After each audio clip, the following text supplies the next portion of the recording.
Hello my lovely viewers, this video I'll show you how to change eFootball Konami password. Open Chrome browser on your phone, then search for Konami account. Tap on login and enter your Konami ID or user ID here. Then go to forgot your password. Enter your Konami ID. Then Konami will send you an email. Then go to your Gmail and tap on the link and enter your 10 characters password.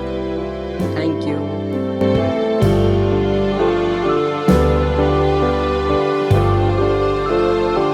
If this video helped you, don't forget to like and subscribe my channel. Thanks for your support. Thank you. Bye bye.